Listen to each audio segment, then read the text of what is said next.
আগাছাকে উপড়ে ফেলতে হয়। আগাছাকে প্রশ্রয় দিতে নেই, গোড়া থেকে উপড়ে ফেলতে হয়, নয়তো এই আগাছায় একদিন গ্রাস করে ফেলে সব কিছু। আপনাকে নিয়ে যখন বাকিরা সমালোচনা করতে ব্যস্ত থাকবে, আপনি ঠিক সেই সময় কি করবেন বলুন তো? নিশ্চয়ই মন খারাপ করে বসে থাকবেন ভাবছেন। আচ্ছা শুনুন, কথাগুলো কাজে লাগবে আপনারও। আপনার চারপাশে প্রচুর মানুষের সাথে দেখা হবে, অনেক ভিড় ঠেলে এগুতে হবে, অনেক রকম কথা কানে আসবে। শুধু আপনাকে যেটা করতে হবে সেটা হলো ইগনোর। হ্যাঁ, ইগনোর।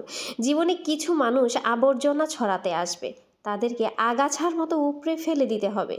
লাইফ আপনার বাউন্ডারি আপনাকেই সেট করতে হবে, আপনার লাইফের বাউন্ডারিটা আপনাকেই সেট করতে হবে। নেগেটিভিটি যেখানে দেখবেন শটান সেখান থেকে দূরে সরিয়ে নেবেন নিজেকে।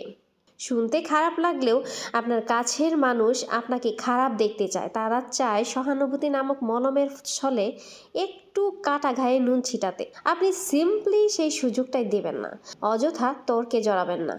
বোঝাতে যাওয়ার কোনো প্রয়োজন নেই। আপনার সামনে কেউ যদি বলে আপনি মূর্খ, তাই মেনে হেসে বেরিয়ে আসুন। ওই যে সময় আর এনার্জি বাঁচিয়ে নিলেন, বাস কেল্লা ফতে। যে যা বলছে শুনে নিন, আর মুচকি হেসে শির দ্বারা সোজা করে নিজের সিদ্ধান্তটা নিজেই নিন। যারা নিজের সিদ্ধান্ত নিজে নিতে পারে তারা আসলেই জীবন চেনে, বোঝে। আগাছাকে প্রশ্রয় দিতে নেই, আগাছা গোড়া থেকে উপড়ে ফেলতে হয়, নয়তো এই আগাছায় একদিন গ্রাস করে ফেলে সব কিছু। নিজের সিদ্ধান্ত নিজের মতো করে চলা, আর যা কিছু তাই সবসময় নিজের ভাবনা চিন্তাটাকে সবার উপরে রাখা, এবং এটা আপনার জন্য উপকারী এবং ভালোও বটে। আপনাকে নিয়ে যখন বাকিরা সমালোচনা করতে ব্যস্ত থাকবে, আপনি ঠিক সেই সময় গাছ লাগান, ঘুরে আসুন, রং তুলি নিয়ে ক্যানভাস সাজান, বাড়ি গোছান, গল্প পড়ুন, আরও দুটো সাহিত্য পড়ুন, নিজের পুরনো ফটো দেখুন, ব্যাডমিন্টন খেলুন, ফটো তুলুন, চা খেতে বেরিয়ে পড়ুন, নামাজ পড়ুন, পুজো করুন। মোট কথা, তাদের কথায় রিয়েক্ট করবেন না, যে যা বলছে বলুক, আপনার কানে এলেও ফেলে দিন। দিন শেষে আপনি জানেন আপনি কি, কেমন, আর এটাও জানেন যারা বলছে তারা আপনার কাছে জাস্ট ম্যাটার করে না। ঠিক এইটাই।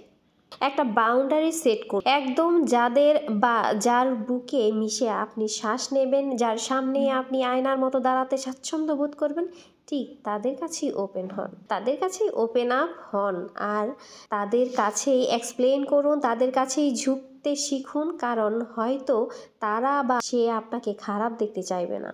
বাদবাকি দুনিয়াকে ধোয়া মোছা করে ঝেড়ে ফেলে দিন।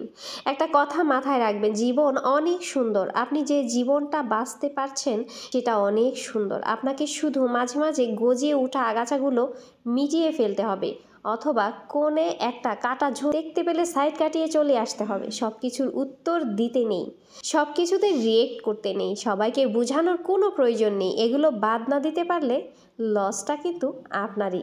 আগাছাকে প্রশ্রয় দিতে নেই, আগাছা গোড়া থেকে উপড়ে ফেলতে হয়।